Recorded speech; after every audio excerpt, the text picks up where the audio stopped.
Second. All in favor? Aye. Next up, board members, I need a motion to certify that only the items listed on the agenda for closed session were what were discussed. So moved.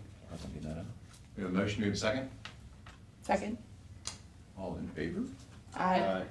All right, next up, we have our Pledge of Allegiance. Do we have anybody? I mean, a lot of people don't like. I was gonna say, it, but I- maybe- I- Oh my gosh, Very so anybody else, many. it's on you. All right, So many. we have our Pledge of Allegiance. Allegiance to the flag of the United States of America and to the republic for which it stands, one nation, under God, indivisible, with liberty and justice for all. All righty. Next up is consent agenda. Everybody's had an opportunity to review both of our last two meetings' minutes. If there are no questions, do we have a motion to approve our minutes? So moved. We have a motion, do we have a second? Second. All in favor? Aye. All right, minutes shall be recorded. Next up, recognitions, Dr. Frazier. I'm assuming that all these people are here for some reason. Good evening, board members and all of our guests. So it's my understanding that everyone came today because this is Dr. House's birthday party. Wait, is it actually your It birthday? is, today is her birthday. Oh my goodness! So happy birthday, Dr. Hauser. But I think people came for a different reason. And so at this time, I will call Dr. Bird and Mr. Robinson to the podium to give a special, special honor.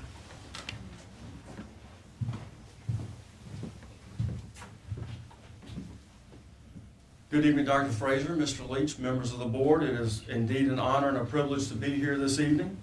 I'm always a little nervous with public speaking, but with this packed house, the pressure is on. Again, it's an honor to be here this evening. It's always a pleasure when you're able to work day in and day out with our students and our student athletes, whether they're in the classroom or in their athletic field or court. But Headley, who we're here for this evening, stands out, to say the least, as a freshman athlete and going and having an opportunity to represent West Point High School, not only in the regional competition. When I came and spoke to you back, I think it was March, when we did a winter sports review, I touched on a number of accomplishments, but we talked about Headley being the 500-meter champion and the 600-meter region champion. I joked that she was probably a little tired because she only finished second in the 1,000-meter that day. But then she had an opportunity to go and represent West Point, not only our school, but our community at the Virginia High School League State Championships that were hosted at Liberty University. And therein lies why we're here today, because she was an individual state champion in the 1,600-meter run. I again joked back in March when I spoke to her right after the race. I don't know that the AD really wants to hear from their student that they blacked out toward the end of the race. That's really not what you want to hear from a health and safety standpoint. But we're going to again cut her a little slack, because again, it was a tremendous day, a tremendous afternoon, and her accomplishment was not only first place, but it also set a state record for the indoor state meet. Headley, it's been a pleasure getting to know you. I look forward to working with you over the next couple of years. But the people in this room, it speaks volumes to who you are as a person and as an athlete. So I hope that you will take some time to soak that in and reflect upon that, because I can just assure you I've been in other situations where it hadn't quite been that way. So again, thank you to all the family members, all of our coaches, all of the athletes. It's just tremendous to be here this evening. And with that, I'm going to now be quiet and let Dr. Bird give you why you're here, the hardware that you've earned. So it is my privilege and honor to give you, she has not seen this yet, she designed her state champion ring. So Headley, thank you for your work, congratulations, and we are so proud of you and all of your accomplishments.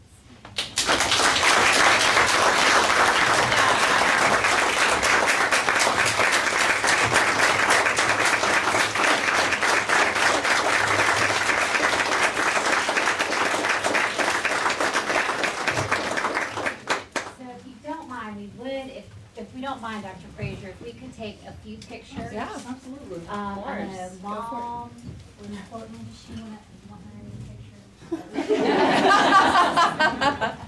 If you want to Take your get some time. pictures, Dr. Frazier, if you would like to have a photo up here, I think that would be great, and. You need to put that ring Show the on. Hardware, girl, that's. I know, so let's put that ring on, girl, let's go. Get it on there. Yeah. It really does look nice, she did a good job. Have to see this thing up close. It's huge. Yeah, all You can move. Nate's like, nope. Show that ring. All right, Dr. Frazier. We do, Yeah. we need a backdrop. No, they have one at the high school, we need one here. I know. All right, friends, teammates, sister, if y'all want to jump in, now who's down the hall? Any more teammates, please come on, if there's any teammates or. Like, you almost need to have them like horseshoes this way. Yeah, I know, what if you had them, like, I don't think that's gonna work. Hold on. This is Come this way. Come this way. like this way, face this way, Y'all yeah. come this This way. way, my hair's Come on, we're gonna do it this way, here we go.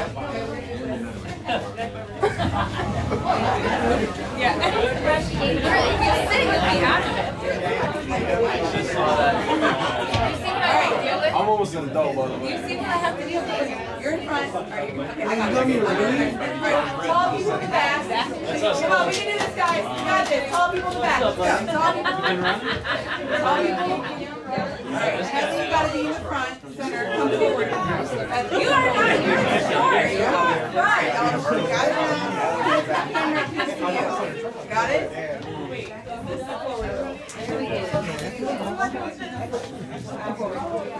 Just squeeze in. Squeeze in. It's my professional look. It's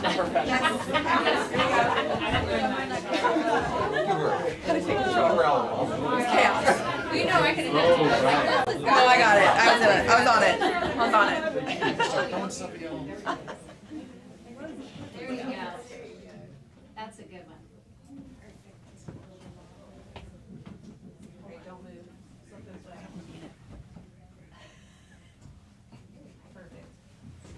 All right, hold on. We can one with mom.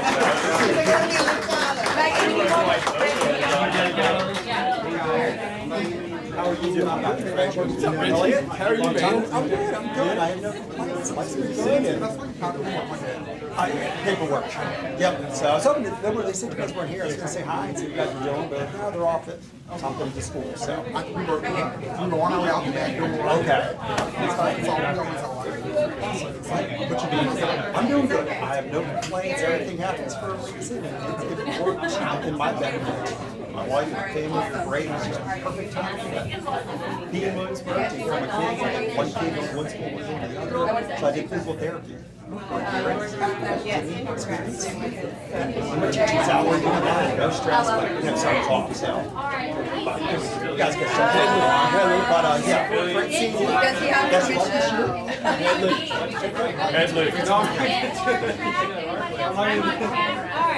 We got y'all right here for a picture.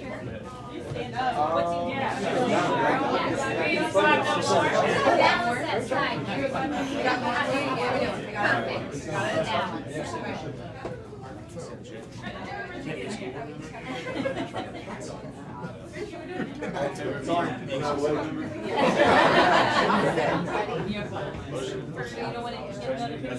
It was everybody.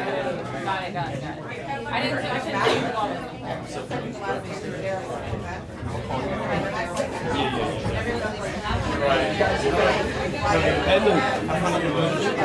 All right, if I could have everybody's attention. Headley said she wanted to say something, so I just want to make sure she has the opportunity to say what she wants to say. Yeah. I need to see this thing. Yes, ma'am. Well done. Ooh, look at you. I like it. I know. Hey, this looks really cute. That is cool. Very good. Congratulations. Yeah, I know, right?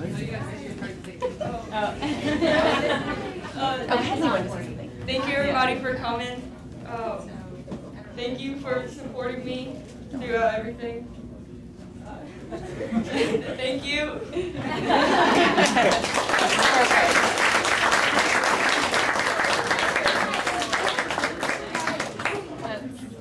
So cute. Yes, if y'all want to continue your celebration, not in the rest of the meeting, it's been fascinating, I'm sure. I'm sure y'all want to stay. I'm sure you do. I'll try to rally this many people for the next. Yeah, okay, all right, thanks. We would love that. Thank y'all. Congratulations. Yes, congratulations. How sweet is that? Violated some fire. Love ya.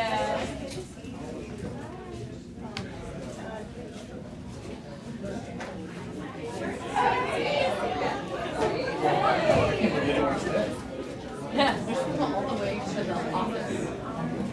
That's funny.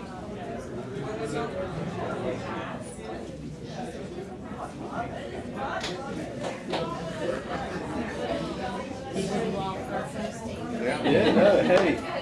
We'd love to do that every meeting. I know.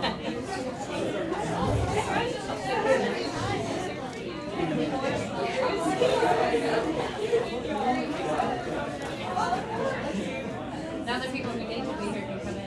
Yes.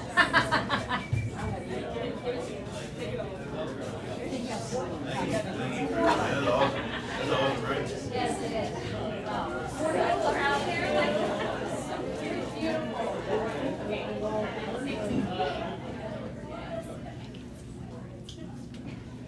And it's right. Right? Yeah. Yes. Wait for council to come back. Yeah. Anybody else want to?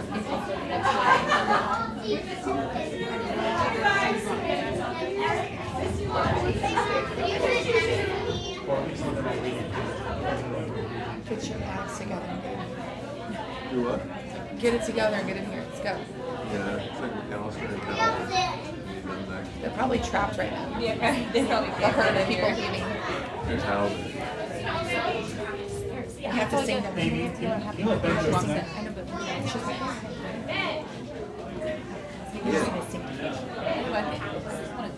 you don't want to sing. And can we sing happy birthday? Yeah. Please sing happy birthday. Thank you. Somebody need to make a dessert.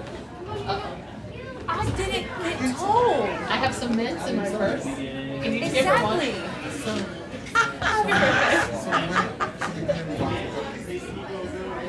when What did you say? Because I didn't make dessert. No, but what did you say? You said something about cupcakes. I come to the store to get some.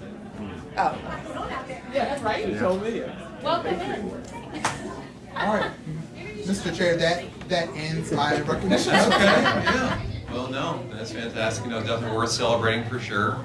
And Mr. McAllister's already, I can see chomping at the bit to talk, so we will move right on into presentations. And first up, we have Summer Camp Academy recap. I'll turn it over to you. Members of the board, thanks for allowing us to be here and kind of give a rehash of everything that we did this summer. It was a drastic change from things that we had done in the past. You have the slash. Oh, okay. So we really wanted to do something very different this year. So Dr. Hauser and I sat down probably back in February and really tried to refocus on how we were going to make changes to this. So we decided on what we called a retreat into reading. So what we decided to do, we were going to engage students, try and garner a love of reading, while also closing reading gaps with some of our students who needed a little more of that refocusing through the use of a kind of a pre-teen, early teen book called The Islanders. I have a lot of experience with it because my fourth grader absolutely loved it. He's read all 4 of them now, so I kind of fell in love with the idea. We also wanted to really change how we were doing things day to day. So we were going to try and provide enrichment activities, field trips, bringing in different groups. We'll talk about it here in a minute, but groups like VIMS. And then really trying to push students to be prepared for the next grade level, while also at the same time offering your extended school year for those students who needed it, credit recovery, attendance recovery for some of those students as well. So in terms of student population that we brought in, 97 students signed up and showed up for at least one day. We had an 86% attendance rate over the course of both weeks. It was a total of about 83 students per day, which was pretty good, we thought. If you adjust that for students who left for specific weeks on vacation, that number jumped up to about 95%. So I think it really shows how interested we were able to get students into what we were doing and keep them active and engaged and coming back. Because a lot of times that's not the case. As the weeks go on, they kind of drop like flies. We also had 26 teachers, special educators, interventionists, so all kinds of staff were involved. They did some amazing things. Another big change that we did this year, each staff member was only responsible for one specific lesson, and then they would teach it to the 3 separate groups. So we had pre-K through 2nd, 3 through 5, and then 6 through 8. So Ms. Bishop, do you want to speak on any of that from the teacher perspective? What it was like? Pros and cons? As Mr. McAllister said, this year was very different. I had done the previous year as well, and it was just so fun. And this is coming after, I think we had 1 week, not even a full week off between we got out and this started. So when I tell y'all that this was fun from an educator perspective, that is saying something. We were tired when we started, but we got re-energized. The children truly seemed to enjoy being there, and this was a group that did not typically feel that way about school. We had a fabulous team in middle school, and it was science oriented around reading, which of course I loved so much. But even when we had children absent, they would still come back. They would miss a day and they would come back. And it was kind of like, if you could imagine in your head what an ideal situation would be if you didn't have, all the testing, and you didn't have a million subjects to cover. The way it was run was ideal. It was just fun. The students, with the different teachers coming in, we had, still don't know how Dr. Hauser did how she did the schedule. I still couldn't wrap my head around it, but they never got bored with anything. If you didn't like to do a hands-on thing, then you got to do something totally different the next time. We had snacks every day. Everyone wants to eat. It was just really fabulous. So I can address specific questions, but that would be my overview. And I feel like I would speak for all the grades, not just the upper grades. And to the point where the children who were not in the fun portion, they were for credit recovery. They were asking, hey, if we get through our work, can we go to the fun part? So they wanted to come join us. And again, that was a population that you normally don't hear that from. So it was good. Yeah, so up here, this is just kind of an example of one of the groups. I think this was pre-K through 2 on Tuesday, 6-9. So it kind of breaks down, you have your self-start, your breakfast, small group, reading instruction. Then Ms. Briz, she did a little mini lesson on loggerhead turtles, which was kind of tied into the book. Then we had our snack with our reading, which with the littles, they were listening. So, obviously they can't read the level that the book was at, but we still wanted them involved in the text as well. Then Virginia Living Museum came in, they brought animals in, which they loved.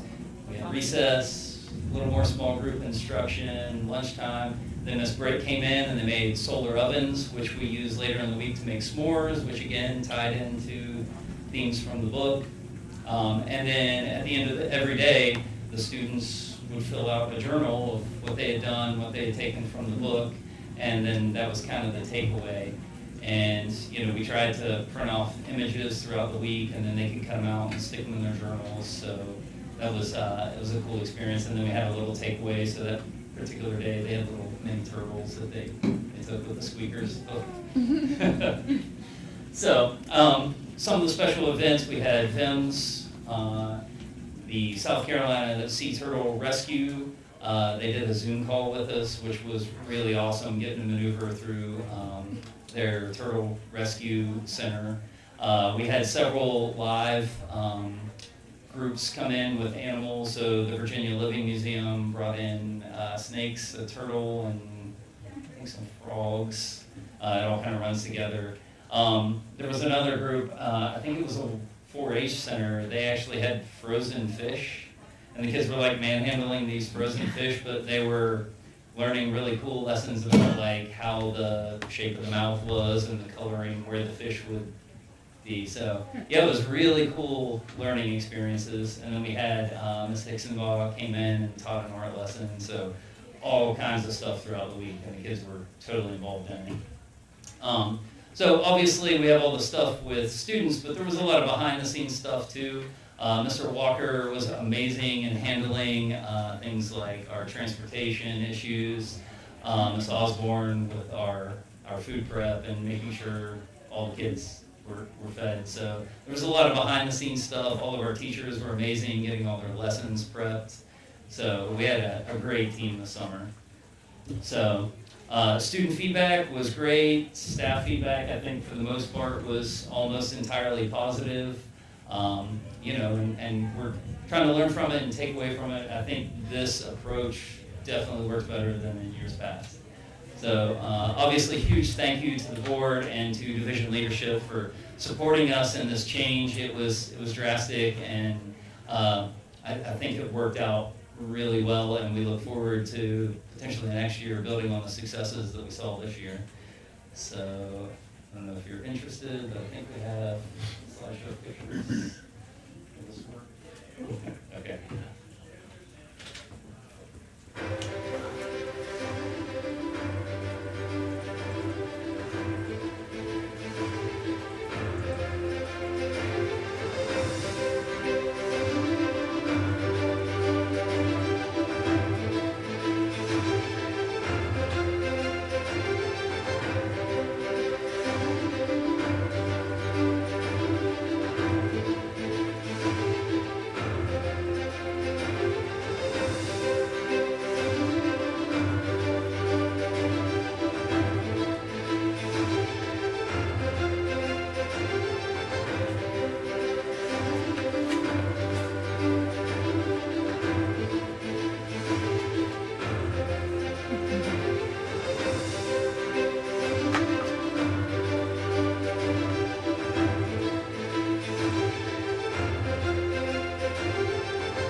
Okay.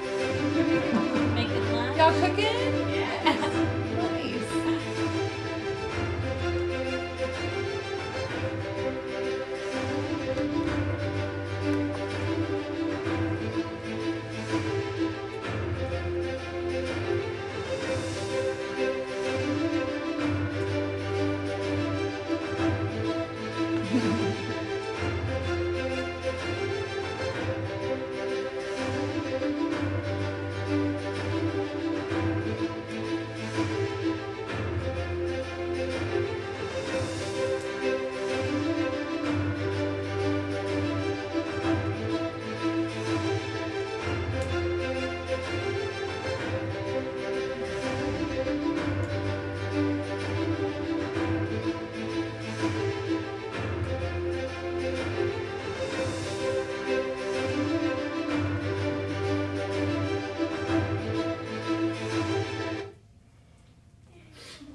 So cute.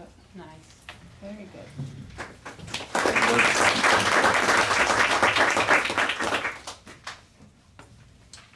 Anybody have any questions before we move on?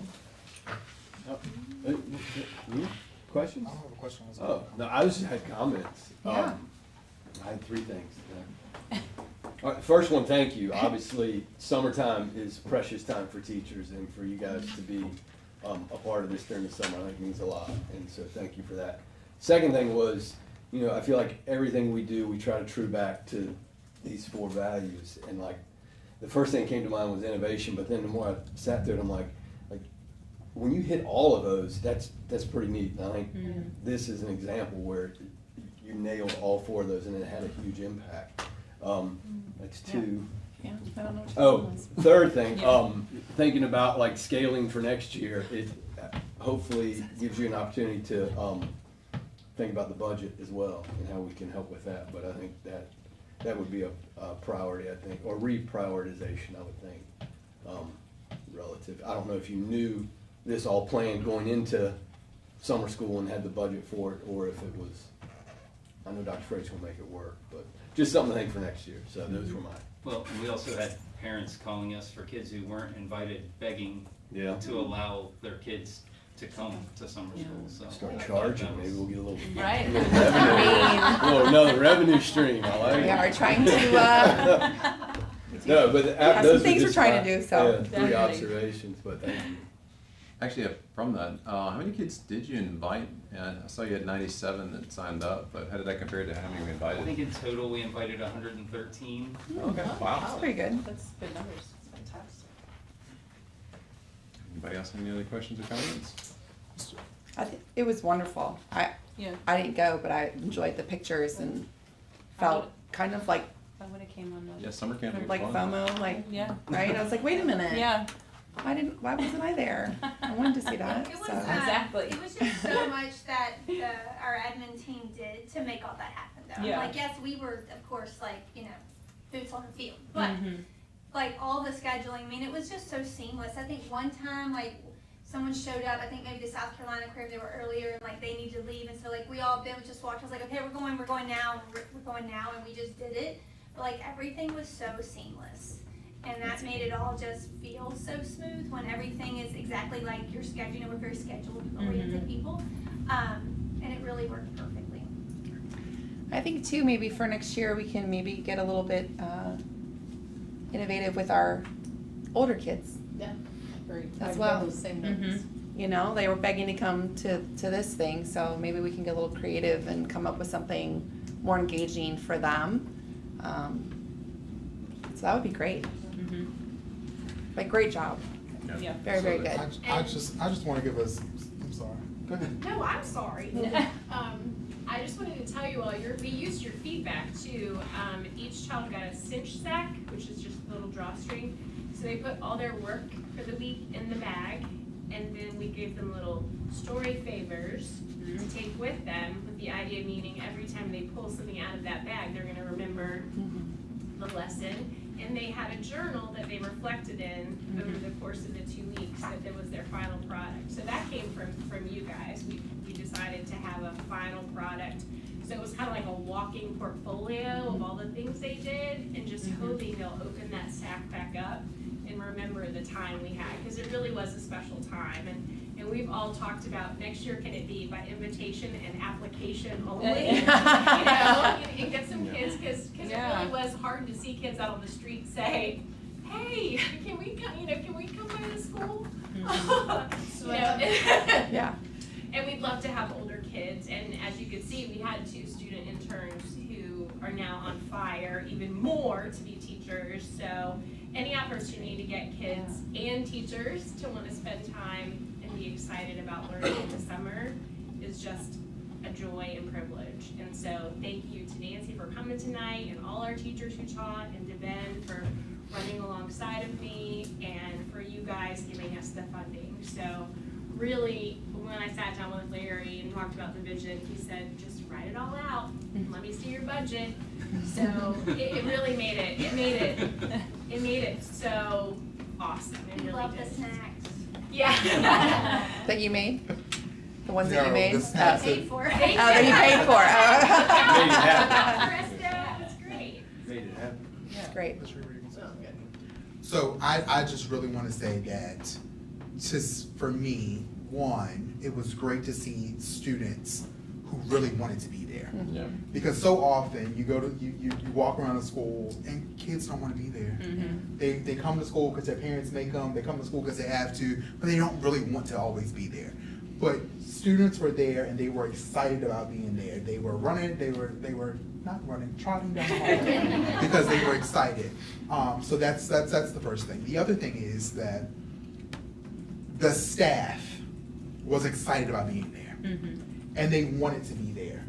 I can't tell you that I ever walked in the building and saw a group of teachers huddled, griping about being there. Like, it didn't happen. They were excited. They were able to teach. They weren't focused on the standards. They weren't focused on an assessment. They weren't focused on any of those things. And they were able to be in their element. They were able to go back to the reason why they truly became teachers. Yeah. And that's phenomenal. And then just special kudos to Dr. Hauser and to Mr. McAllister, because they spent a lot of hours working and preparing. I would leave out of my office and go down to her office. I said, summer camp preparation is going on in here.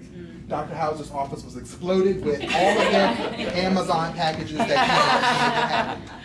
But Dr. Hauser was truly invested in making sure that this was successful. And she got back to her passion of teaching and learning. And it was evident from the time she started planning and preparing. So kudos to both of you for your leadership and for your hard work in preparing and making sure that it was executed and that the students and staff had a great time. So thank you. Awesome. Yeah. Good job. Very Real good. quick, I want to give you guys a little bit of celebration. Yeah. A lot of work. Thank you so much, and happy birthday, by the way. Yeah, happy birthday. It's the only reason why we're here, just for your birthday. Well, if there's nothing else, next up we have our Summer Regional Governor School Recap with Ms. Whitehurst.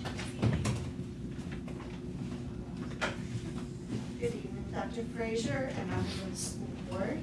My name is Tracy Whitehurst, and I'm the new gifted resource teacher for the coming school year. Thank you. Yay! Thank you. I would like to take a few moments to recognize the students who participated in this year's Summer Regional Governor School. The program was held June 22nd through 26th at St. Clair Walker Middle School in Middlesex County, and brought together 15 students in grades 3 through 7 from our division. Throughout the week, students engaged in enriching hands-on learning experiences designed to challenge their thinking, foster creativity, and encourage collaboration with peers from across the region. The week concluded with a share fair on Friday, June 26th, where students proudly showcased their projects and learning experiences they had been working on throughout the week. It was wonderful to see their enthusiasm, creativity, and growth on display. I have pictures of them from the share fair I got most of the pictures from the students. There were a couple that I had to get parents to send me pictures. Our only third grader, Heather Venters here. Dash Robotics.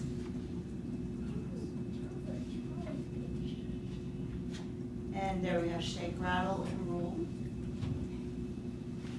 Very, very revolutionary. Junior Pet Detectives. Our Imagining Franchise Architects here. I invited several students to join us this evening to share a little about their experience. Because it is summer, many of the students are on family vacations or attending camps and were unable to be here.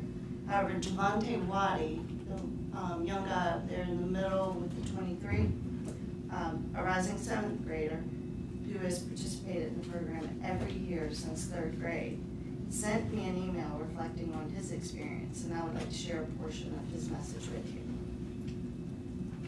Governor's School was a good and fun experience. The reason it was fun was because I got to play games, meet people who have become my friends, and see old friends.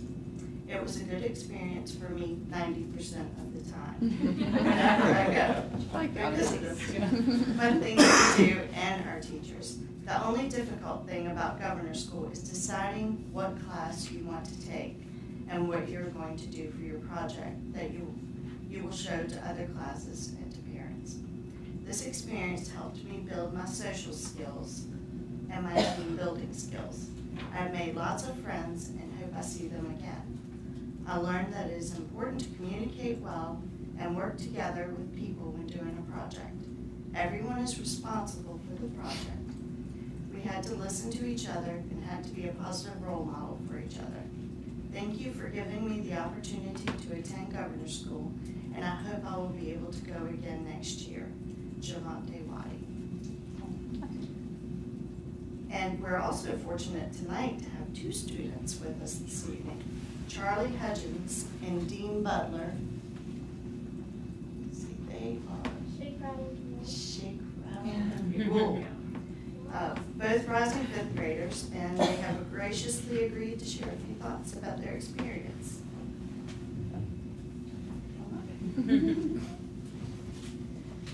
This is Charlie Hudgens. You don't work together.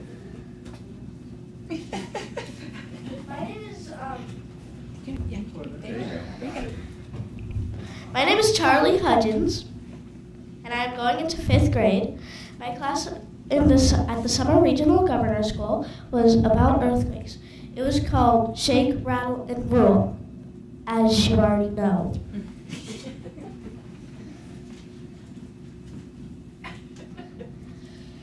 I learned about the Richter scale, seismographs, and the San Andreas fault. You can step back a little. Still There you go. I learned in a way normal schools wouldn't. For example, we built our own seismographs. We also built our own egg house to survive an earthquake. Our egg house was made out of an aluminum foil shell with popsicle sticks support at the middle, and had a clay indentation for the egg to be in, with a paperclip wire cage to keep it from and an aluminum foil door to keep it from rolling out or cracking in the earthquake. Unfortunately, the aluminum foil door, it was too weak. It collapsed. So the egg rolled out and then it survived. And then it cracked. But it survived. But it still survived the earthquake. It went to the hospital. Yes, it did go to the hospital. I met new friends and people from different schools, and I had a lot of fun, and I hope I can go again next year. Thank you.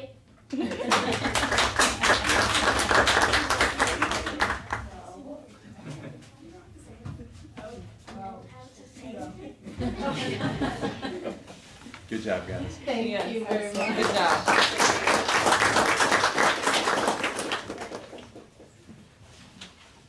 Ms. Whitehurst, was there anything else that you wanted to add?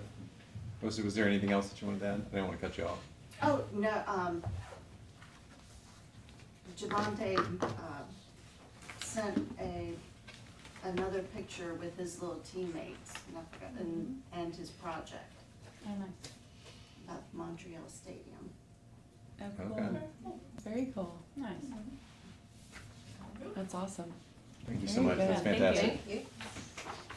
That was a lot of students that got to go. Yeah. That was 15. The That's- biggest group since I've been here. Yeah, I was gonna say, I Yeah. feel like that's awesome. That's awesome. That's great. A lot of first timers. Yeah. So did you go, were you there every day with them, or was it?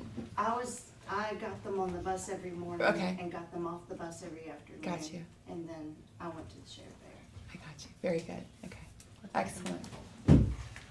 Awesome. Anybody else have any questions or comments? We're just looking forward to all of the work that Ms. Whitehurst will continue to do as we expand and grow our gifted program. We are excited about the funding that we've received for that position, and we know that great things are to come as we're able to grow. So thank you, Ms. Whitehurst. Absolutely. All right, next up.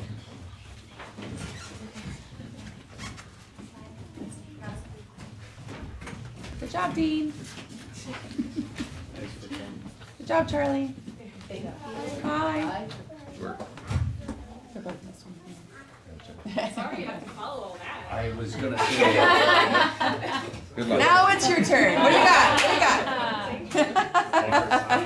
Thank you. Feel like I was set up for failure tonight, following a state champion and record holder. Yep.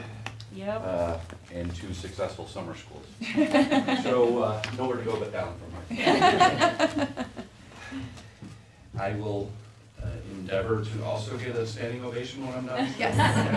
I'll feel better on my ride home if you are able to. Make that happen. Okay. So thank you. Appreciate the time tonight. My name is Mark Alec. I represent a company called McClure Company. I have 2 gentlemen with me. Mike Richelski on the left. He's our director of engineering development, and next to him is Michael Weaver. He's one of our inside sales representatives. I'm not sure if did I say my name. My name is Mark Alec. I'm the senior account executive with McClure. And we're here to talk a little bit about your buildings. Just because you're probably not particularly familiar with us, we are a construction company. So we're a Mid-Atlantic-based company. Some statistics, we don't like to talk a whole lot about us, but it's some good information to know. Some things like we've completed over $1 billion worth of projects that we're gonna talk about here. We have a staff of over 700 employees, and probably the biggest one that I like to point out, or two of the biggest ones, is in the middle on the right, where we have 74% of our customers this year were actually returning customers. So they thought enough of our projects that they actually came back and did future work with us. The second item is in the bottom right, that NIESCO. That is the National Association of Energy Services Companies. So that is the governing body for the type of work we do and the procurement that we use to do the work that we do.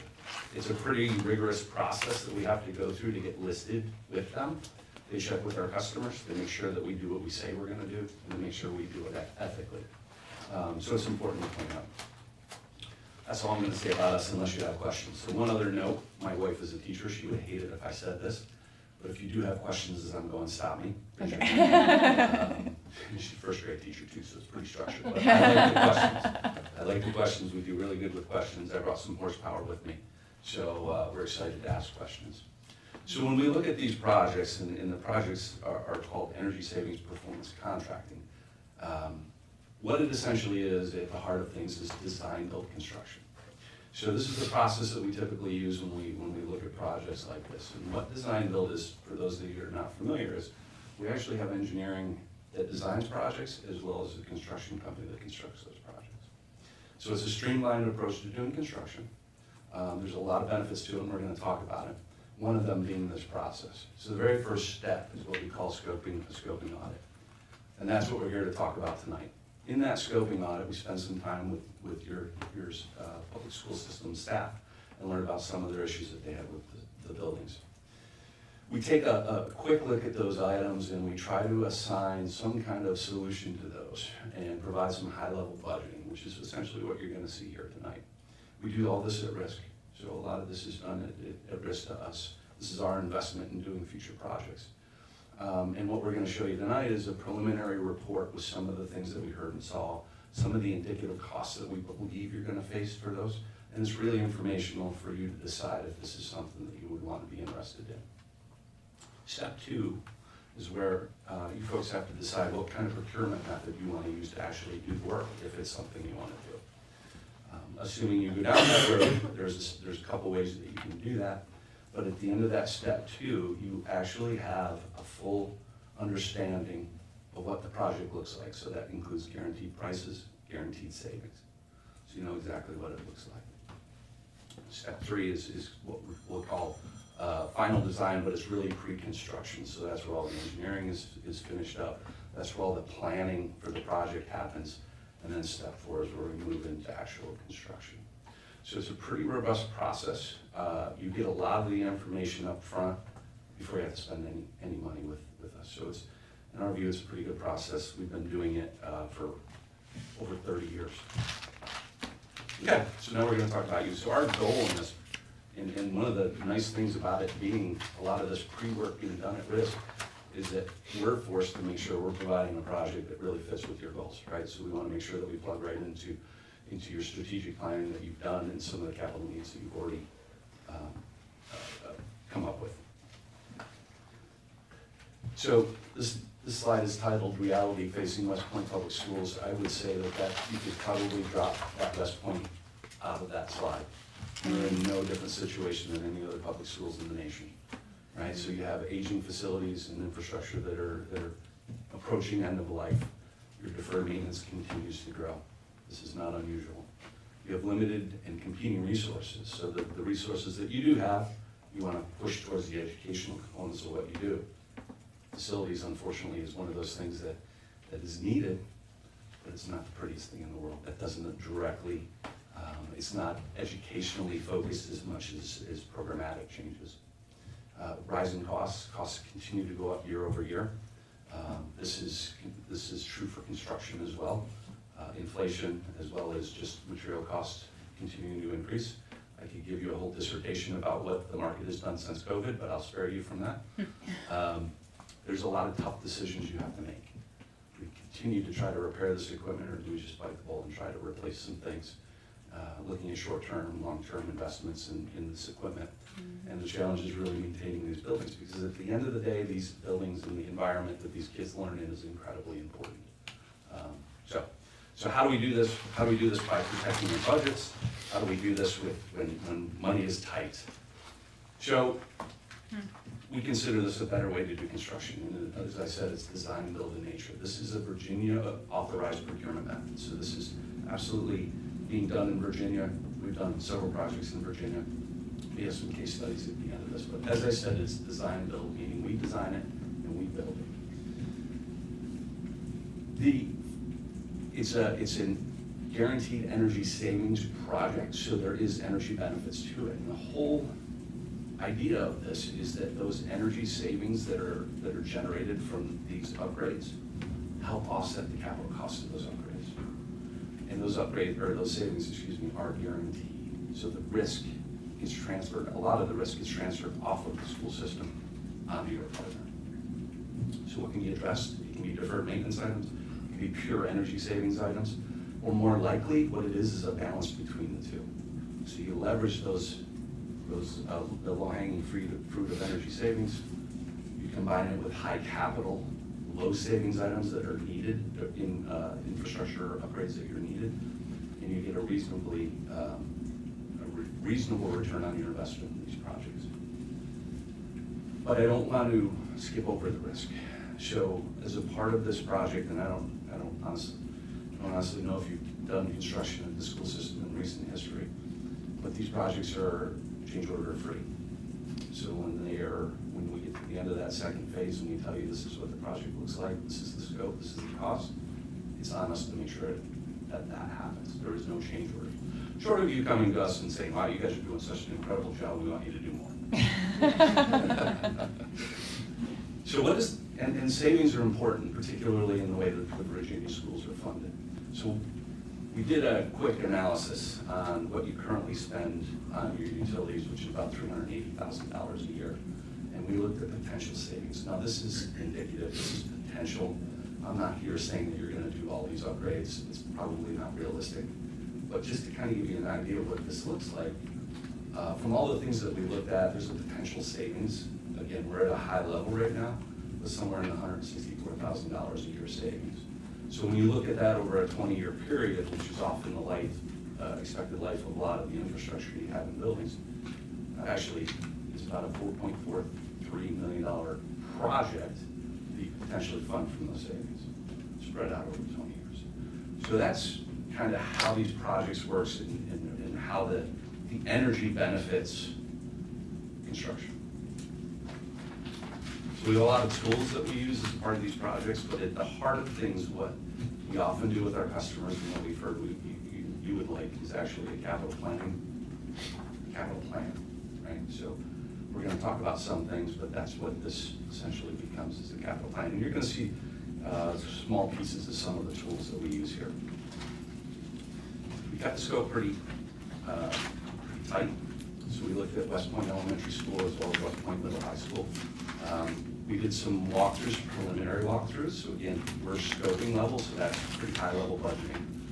So we did, a lot of what you're gonna see here is based on one walkthrough. Yep, one walkthrough. We performed utility analysis, so we took all of your utility bills, all of the different utilities you have in your buildings, gas, water, electric, and we converted them to a common engineering unit. That's so we can benchmark your schools against other schools and kind of back into a potential savings that you can realize in your buildings. And then we calculate that energy use index, which is BTUs per square foot per year.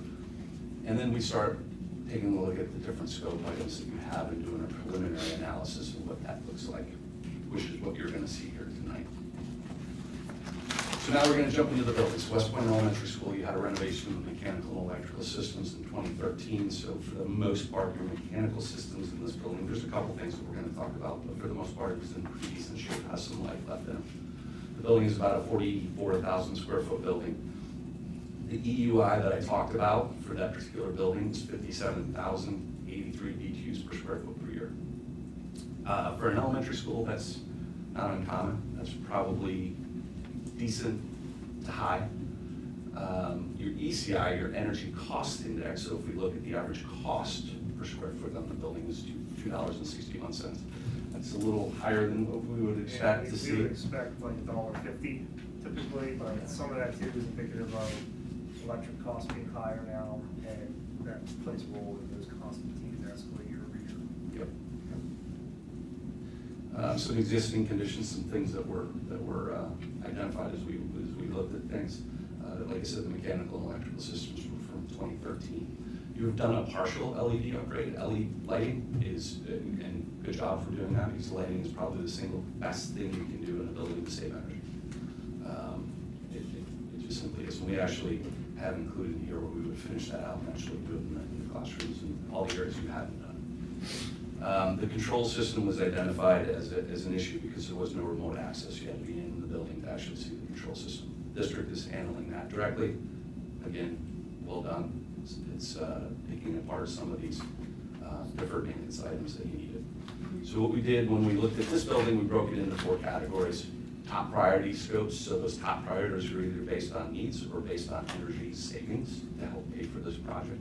Secondary priorities were not quite as urgent, but probably on the horizon of something you want to consider.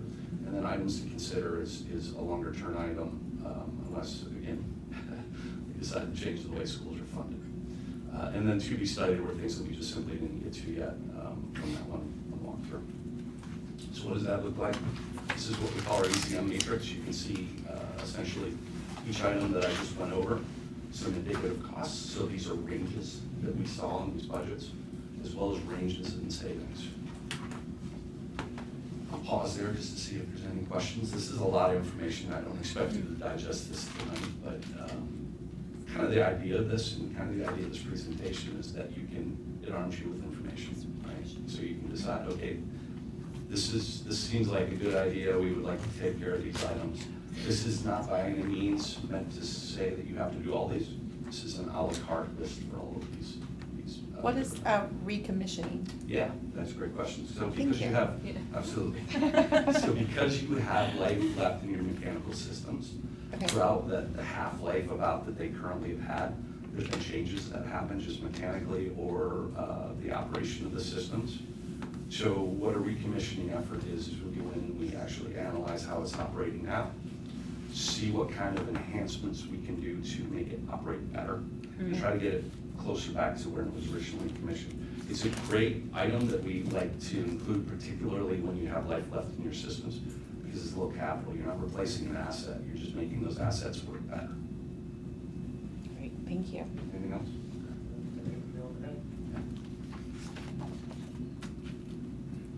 Mike's the brains, I'm just a pretty face.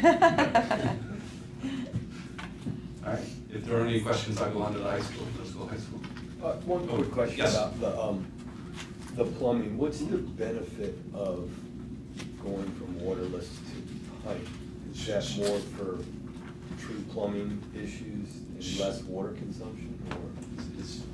It's actually, the waterless urinals in particular are an incredibly high maintenance item. They're very difficult to maintain and costly to maintain. So it's actually going the other way. The recommendation, because of all the maintenance issues they've had with them, is to go to a low flow fixture. Yeah, there's cartridges that go in there, they're not cheap, there's some expense to them, but then, yeah, the cost of having to flush water through them still anyways. Yeah. As you clean them, make sure you clear the lines out. It was brought up while we were walking through that it's maintenance heavy. Yeah. And there could be benefit to going to that. One of the downfalls to that, which makes it a little more expensive to do, is, all the piping and stuff is behind the walls, so we would have to come back through the walls, get the piping and bring it back through and rehook up the urinals and so forth. But it's one of those items, that's why we didn't put it as a top priority, because everything works as it is, it's just there's more operational cost to it than the other style. But if it was something that there was interest to do, we wanted to include. Okay. No, thanks, yeah, I'm just curious. Any other questions on the elementary school? Let's move on to the middle, so you're going to see some themes here. Also had mechanical electrical renovations in 2013. It's a 75,000 square foot building. The EUI is 63,400, so that is higher than your elementary school. That's to be expected. High schools tend to run longer hours, so they have after-hours activities, practices, sporting events, things like that. So we expect that to be a little higher. Again, it's what we would expect, a little high. ECI, again, is 278 a square foot per year. That is also elevated. It's just this little car eye is being a higher cost for utilities. Would the $1.50 still be what we're looking for at the high school level too? Yeah, they're just slightly more, Okay. size and square footage usage just change a little bit between elementary and high school. But we would expect you to try to be below $2 a square foot. So some of the things that were noted in the high school, you have an older ballasted roof. They're good roofs. When you get leaks in them, they're hard to find. But it's in the long-term plan, it should be thinking about roofs for that building. Also, a partial LED upgrade was done in that building, so that's some of the trend that you'd heard from the other building, as well as the control system didn't have remote access. Again, that's being addressed already. This building in particular, though, there's something going on with your chilled water system where there's some knocking that happens, pretty loud knocking throughout the school. So we're evaluating, we evaluated and have some theories about what that is. It's a ghost. Some fix to that, yes. It's not the ghost. Exorcisms. That's right. You want a priest? Okay. So we did the same thing. We broke it out into 4 items, top priorities, which are in the near future. Again, we have the recommissioning hot water pump, VFDs. I don't know if anybody is going to ask about a VFD. It's a variable frequency drive. It allows the pump to actually modulate speed. So it does a couple things. It extends the life of the pump, but there's some energy savings component to it because it's not kicking on and off and slamming on and off all the time. We looked at a side stream filtration system for your condenser water.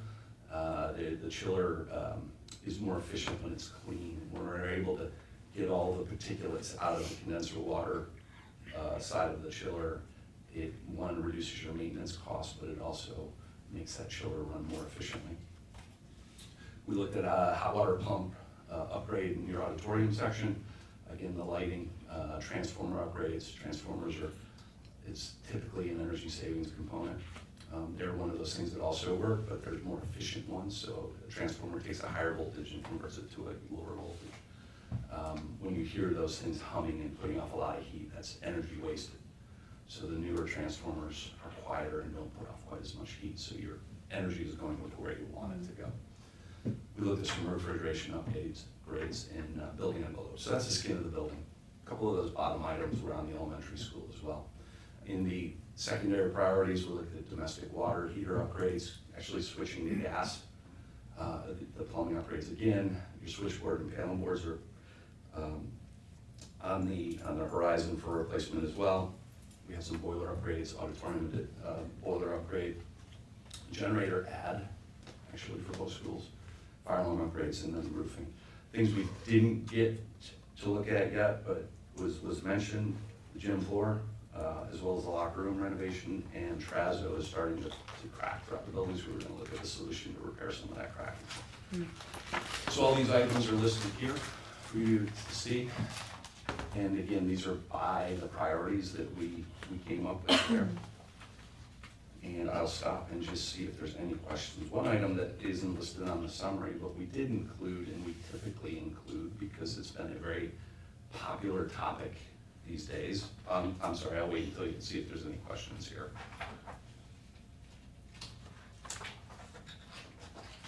Okay. One item that we looked at for the elementary school that I neglected to mention when I was back on that slide, it's become incredibly popular recently. It's not for everybody, but we mention it because there is a savings opportunity for it, and that's solar, particularly on roof mounted, where it's space that you're not typically able to use for anything else. And also with the increasing electrical rates, it's become popular.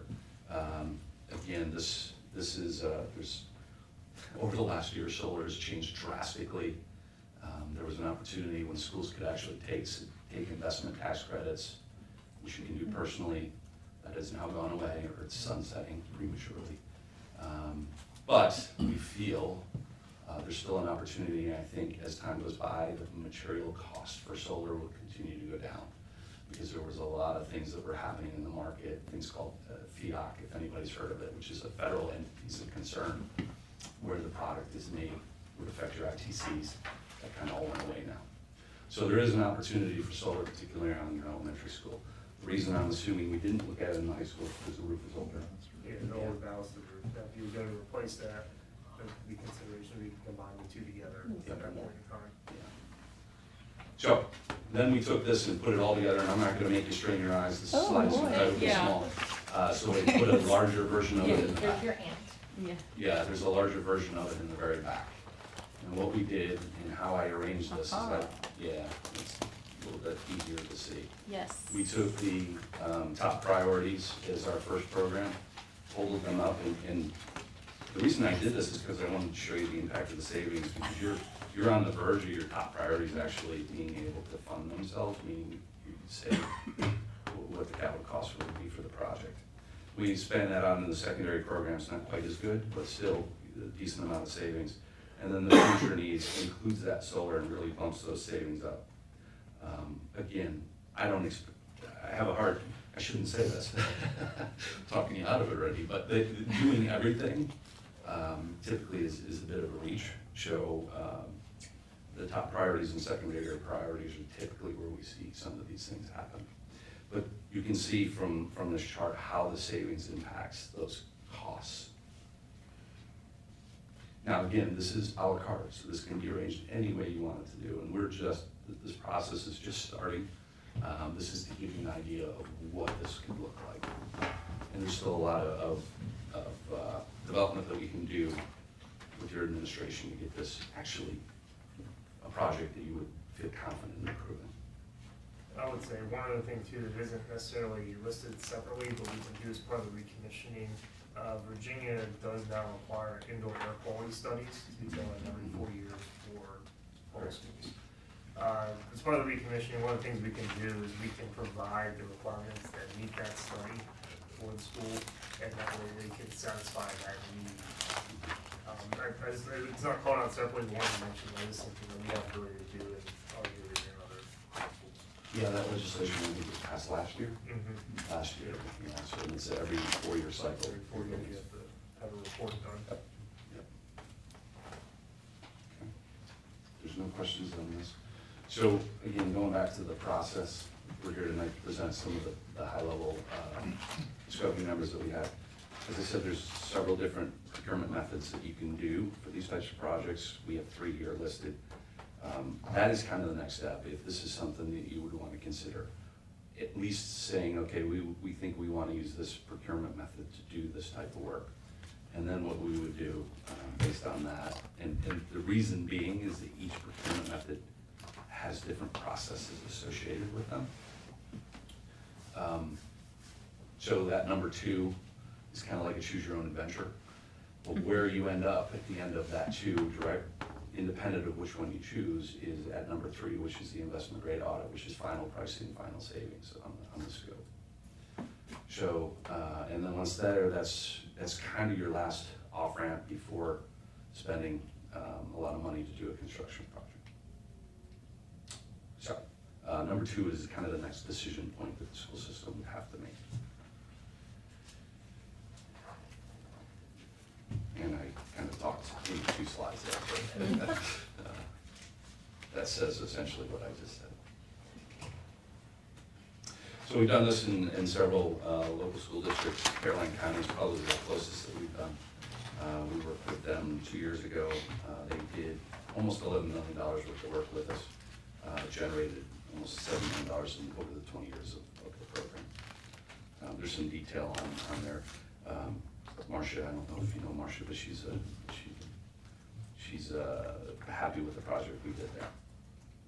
We're also currently working with Loudoun County, kind of the opposite end of the spectrum for school systems in Virginia. But we're currently working with them. We're into our 2nd year with them for doing projects. And you can see some of the details of what we did there, as well as Essex County. And we worked with them at a smaller scale, so that's the beauty of these projects. This one was a $1.6 million project. Caroline County was a 10. And they are really customizable to whatever project you feel you need. It does it independent of cost. So I'll stop. This slide has both our contact information. If you have questions outside of this meeting, but I'll just stop here and make sure there aren't any questions and just wait for that standing ovation before I drop the clicker. Let's not forget that. Yeah. We don't want to forget that. Well, thank you for putting that together. One thing I was hoping you could kind of unpack for the group is that we have an existing partnership with Honeywell. At our most recent meeting, we met with town council. One of the big topics of discussion is obviously the long-term plans for the school. We have Crabtree engaged as it relates to what the school could possibly look like.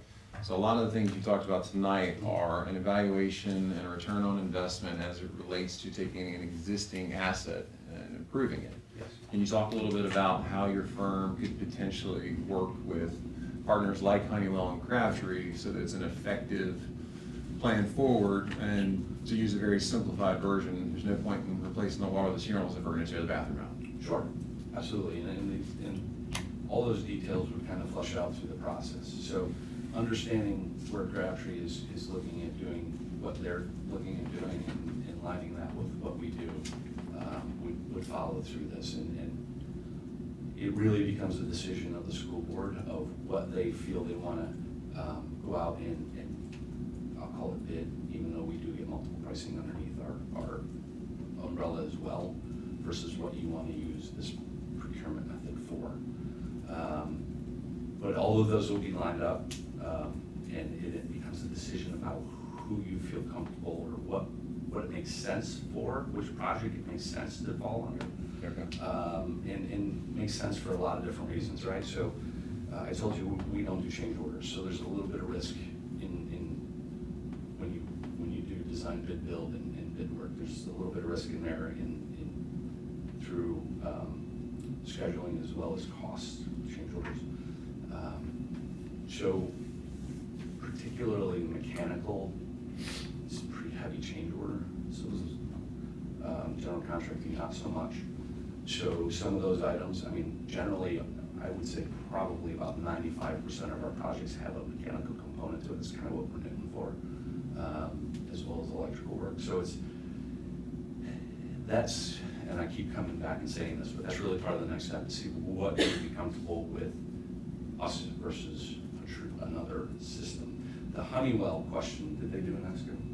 No, so they're the maintenance provider. Oh, yeah. For the district, they do some small, Yeah, so we don't get in the way of your maintenance provider, right? So we will, if you decided to do some of these upgrades, we would explain not only to your staff, but if you wanted them there as well as to why we did the upgrades and how they're supposed to operate. Just train them essentially, and Honeywell's. Sure. You know, I was just looking at that as far as the interface on the recommissioning aspect of it, since one of the components was the remote access for the building automation systems. Yep. Yeah, they're doing that already independently, but yeah, we would leverage them for the recommissioning as well. Okay. Yeah. Can you unpack for us the 3 options as far as the partner procurement methodology? Sure. Yeah, absolutely. Go back there. Nobody seemed to have questions about it, and I didn't want to ask, because we don't understand it. So, yeah. So so those 3 options. The first one is cooperative purchasing. So there are organizations out there, some of them listed there, TIPS, Sourcewell, Wallace. GSA is another big one that we do. And there are essentially contracts through different government levels that you're able to piggyback off these contracts to do this type of work. Probably GSA is probably one of the best known ones. Virginia State has a process as well, which is a good process. In fact, both the Caroline County used the state process, Essex used it. Essex used GSA. Essex used GSA.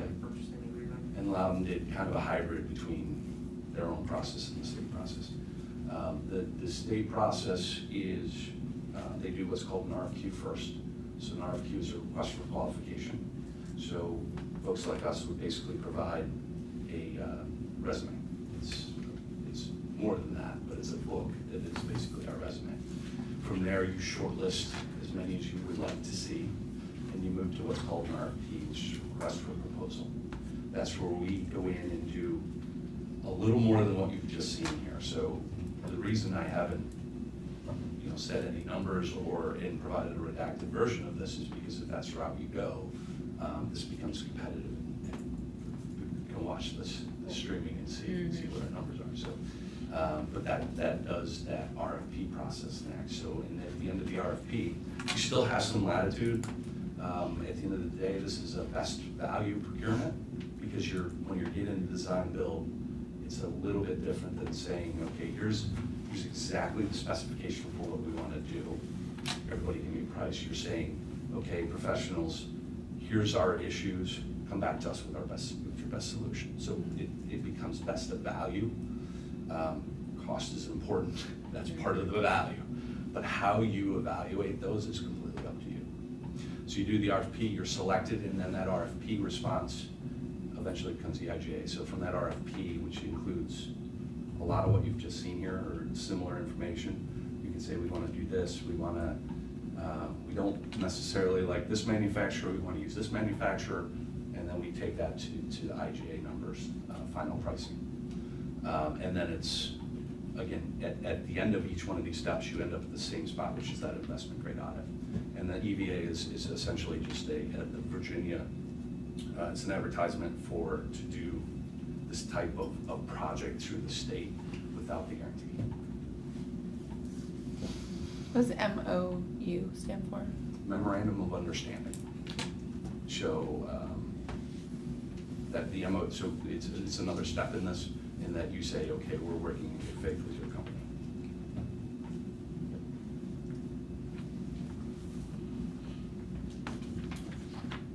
Anybody else have any questions? There's a lot to take in all of that. Oh, yeah. Especially for us non-construction people. Exactly. finally feel like I know what I'm talking I about. know, like this is your moment to shine. This is it.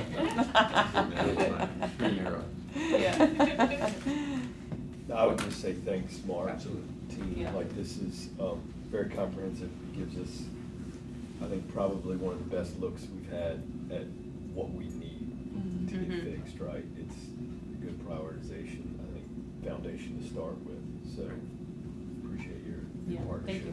Absolutely. At this point. Yeah, and just, I guess, for the board's sake and transparency of kind of why they're here, is that one of the reasons we looked at this is that obviously in our partnership with the town, we're trying to leave no stone uncovered for how we can possibly approach this challenge that we have, as we heard again this evening, aging facilities, cramped space, and it's tough. It's a tough problem to figure out. So this is just one of the options towards that solution, and as alluded to with Crabtree and Honeywell and some of our partners, it's not necessarily a simple fix. It's not an easy answer for it. So part of this is that we evaluate what we have, what can we do best with what we currently have, and then where do we need to add, expand, or otherwise. But this is just a piece of the puzzle. Yeah.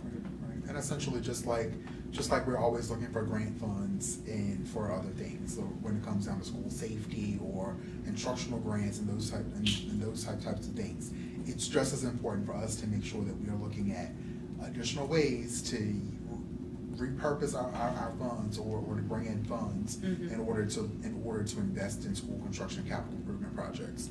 And so I think we'll take this information, and it will be my recommendation that the board have some more conversations about it, and then be able to make some decisions about our next steps. And I think this is very timely, as we just had our meeting with the town, and we know now about what the town thinks that they will be able to afford. And so I think as we look to schedule another work session, that we can have more conversations and just dig into this a little deeper. Absolutely. Again, if you have any questions in that packet, sorry. So, thank you again for letting us be here. I appreciate that. Yeah, thank you. Thank you. Appreciate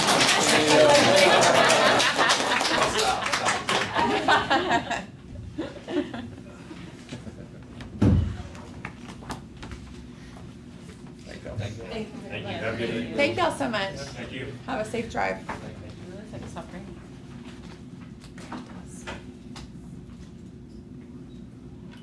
All right. I don't think we have any other presentations tonight. Next up is delegations. None? Okay. Moving on, items under study. I don't see anything listed. Yes, sir. Okay. Reports, I don't see anything listed. Action items. First up, we have A, consider approving our expenditures and revenue reports. Do we have a motion to approve them? So moved. We have a motion, do we have a second? Second. All in favor? Aye. Motion carries. Next up, cafeteria expenditures. Do we have a motion to approve cafeteria expenditures? So moved. We have a motion, do we have a second? Second. All in favor? Aye. Aye. Rolling through. Next up, personnel recommendations. Do we have a motion to approve our personnel recommendations? So moved. We have a motion, a second? Second. All in favor? Aye. Motion carries.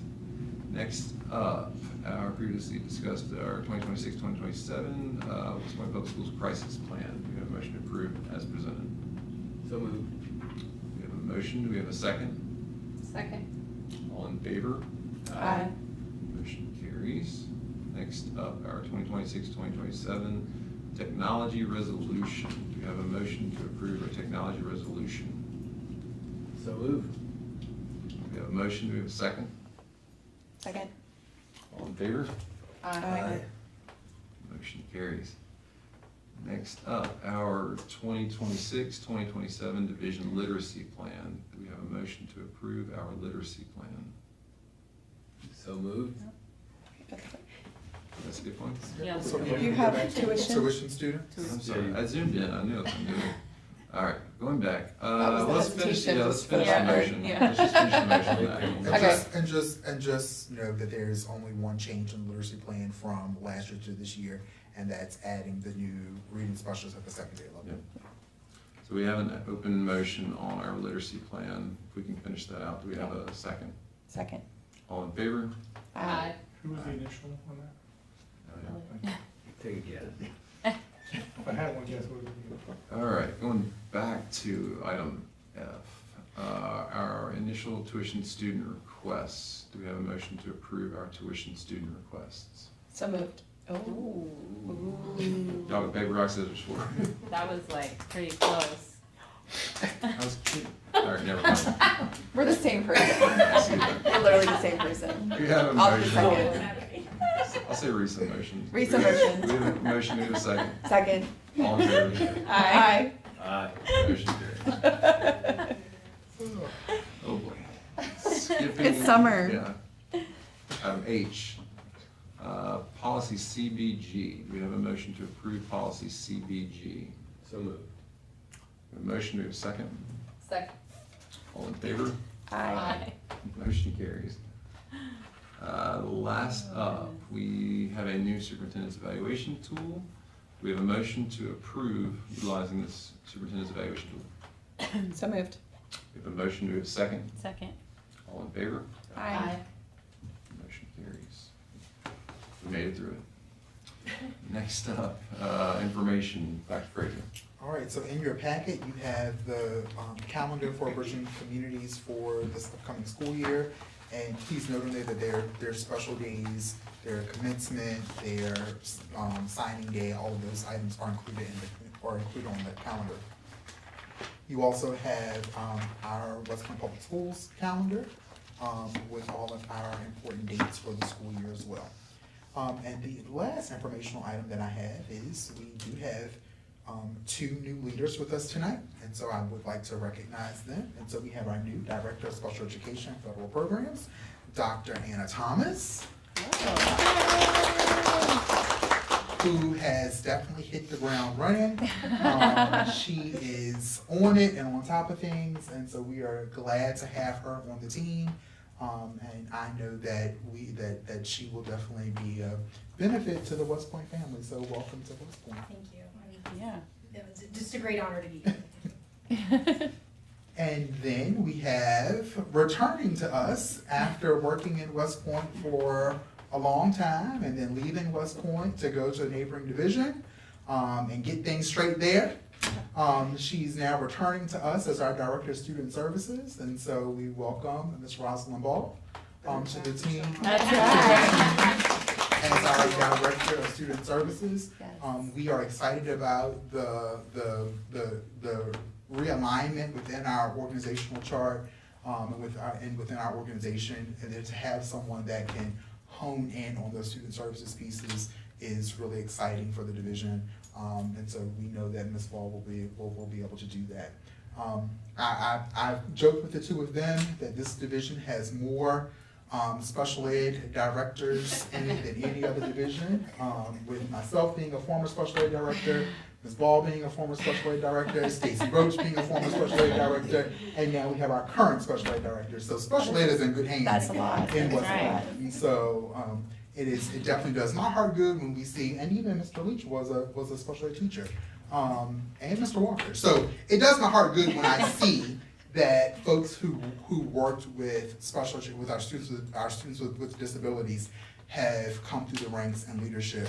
Our students with disabilities have a special place in our heart, and so we have good folks in place to work and to lead things in this division. So that's all my informational items I have for tonight.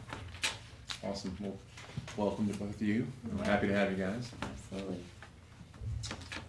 Next up, future agenda items. We have 3, our end-of-year data presentation, our WPPS organizational chart, and school is right around the corner, so school opening. I know. Why'd you So- say I had to read it, it was on there. All right, upcoming meeting, August 18th, our regular meeting, 6 o'clock. Is that still correct? That is correct. Do we have a motion to adjourn? So moved. All right, that's it. Thank you. Thank you, everyone.